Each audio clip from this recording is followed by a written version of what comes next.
Vir komende naweek vir my is dit 'n toernooi en 'n wedstryd. Dit is die hoogtepunte vir my vir die komende naweek se sport. Toernooi is 'n golftoernooi. Dit is die grootte in Augusta, Georgia. Dis die eerste grootte van die jaar. Altyd 'n gunsteling vir my van die jaar. Ek kyk sommer al 4 rondes en die 4de ronde is komende naweek en dit is Sondag waar die laaste ronde gespeel word. Verdedigende kampioen Scottie Scheffler van Amerika. Hy blyk maar 'n bietjie verkoue, maar hy sê die verkoue gaan hom 'n keer nie. Hy is reg om sy titel te verdedig. En dan groot aanslag natuurlik van die LIV golfspelers is interessant wees hoe hulle vaar. Dit is onder andere Jon Rahm, Bryson DeChambeau en Cameron Smith van hulle wat ek dink ek kan uitsonder. En ook by LIV Golf is Charles Schwartzel. Hy is van Suid-Afrika, het die afgelope naweek in Miami by LIV Golf tweede gekom, so wys goeie vorm.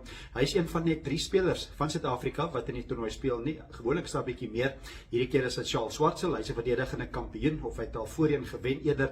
En dan ook Tristan Lawrence en Christian Bezuidenhout. Hulle is die ander 2 wat die Suid-Afrikaanse vlag gaan swai. Dan ook Rory McIlroy, gaan my oog op hom hou. Hy probeer die Grand Slam klaarmaak. Grand Slam is om al 4 die grootes te wen. Dit is die Britse Ope, Amerikaanse Ope, PGA en die Meesters. Hy kort nog net die Meesters.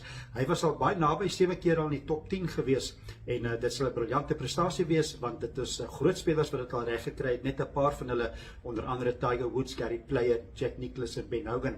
So dis interessant wie so Rory McIlroy vaar. So dis die Meesters, dit maak Sondag klaar. En dan op die rugbyveld, die rugbywedstryd wat ek gaan kyk van die naweek is Saterdag 1:30. Bulls wat speel teen Edinburgh. Wegwedstryd vir die Bulls, dis in Edinburgh. Hulle is die enigste span wat nog die Suid-Afrikaanse vlag swaai in Europese kompetisies. Dis nie die Bulls wat oor is. Hulle speel 1:30. Dit is Namibiese tyd, Saterdag in die Uitdagbeker teen Edinburgh. Dit is 'n wegwedstryd. So dis my wedstryde van die naweek. Bulls wat speel teen Edinburgh en dan lekker toernooi, die Meesters, Augusta, Georgia.